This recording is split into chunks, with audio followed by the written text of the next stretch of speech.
Hey friends, so one of my most popular videos of all time is this video right here, where I talk about my 10 favorite cut flowers. Now it's been a couple of years since I've recorded that video, and since then, I think my opinions have changed substantially. As well, I've changed. When I first started that video, I was a backyard flower gardener. I wasn't running my flower thing as a business for other people. So since then, of course, now I'm a flower farmer. I do bouquet subscriptions and weddings, as well as just regular custom orders.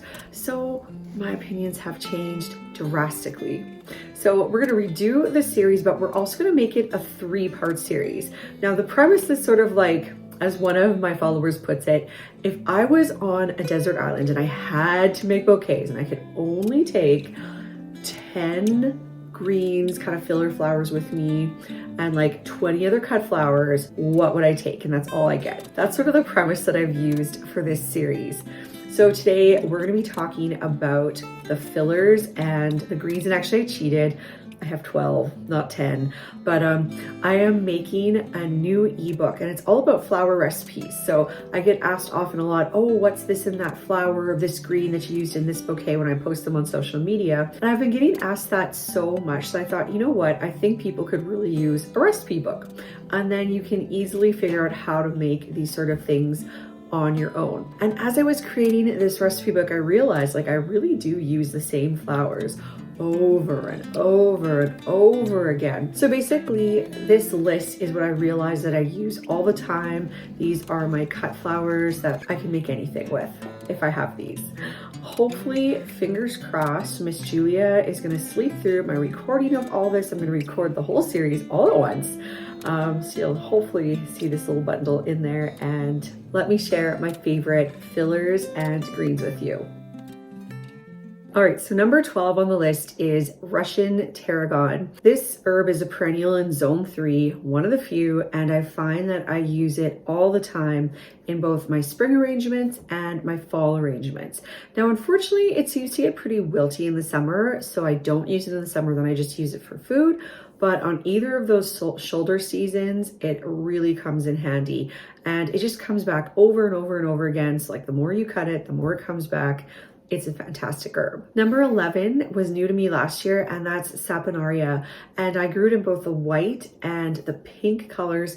I used it in everything while it was blooming, and I'm gonna try to do some more successions of it because it works really well in my zone 3 climate, and it's reasonably cold tolerant, so it's definitely a keeper for me. Number 10 is an old favorite, and that is yarrow.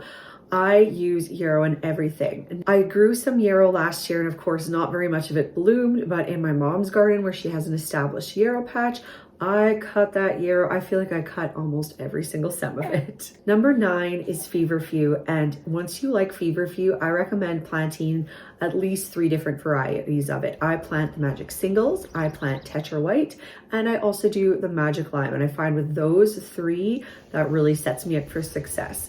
And then sometimes you can have like double duty out of it because you can get the side shoots coming out again. And I also like to do some new yarrow starts every year, and then also let the yarrow from last year self-seed itself so that I kind of get 2 cheating successions. Oh, I meant feverfew, sorry. Number 8 is lemon basil. And now I haven't been super successful in growing lemon basil very well. Like I haven't gotten great stem length on it, but whenever I've used it, like just the smell in the bouquets is just heavenly. Now, if you don't like that smell, that's probably like the worst filler green ever, but I love that smell, and it's definitely a keeper for me. Number 7 is eucalyptus, and it is a bit tricky to grow here in zone 3 with our short growing season, but when you do, it's just so beautiful, and like the feeling of power from, you know, you've successfully grown this thing that you started at Christmas and now you're harvesting it, and it's so hard to grow, and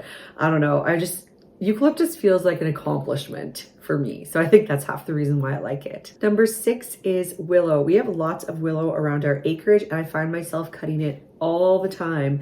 It's also nice because sometimes brides will really want that lemon bush eucalyptus look, but it's not in season. But this willow that we have all around our acreage kind of has that same vibe to it. So I can give the bride the same feel with something that's way easier to source here. Number 5 is spirea. My mom grows a type of spirea that has more of a pointed flower to it. I use it all the time. I use the leaves, I use just those pointed bits when they're in bloom. I use them when they're dried, all the time. So definitely get yourself one of those bushes.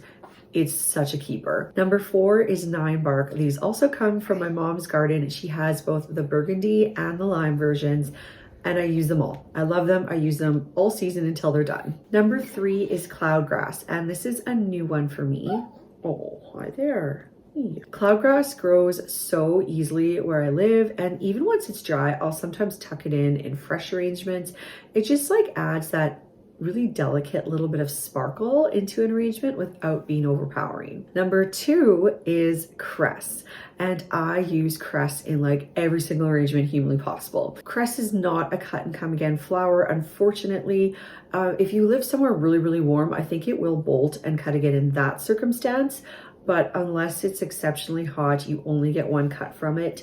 So this year, I'm going to definitely be planting a couple successions of cress because I just use it so much.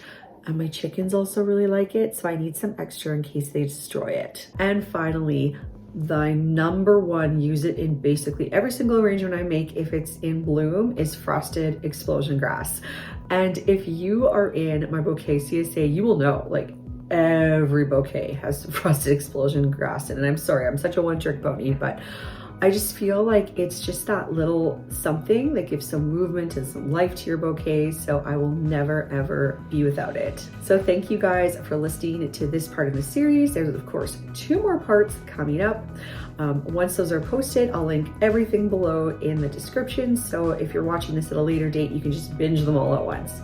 All right, friends, thank you so much, and we'll see you in the next one. Bye-bye.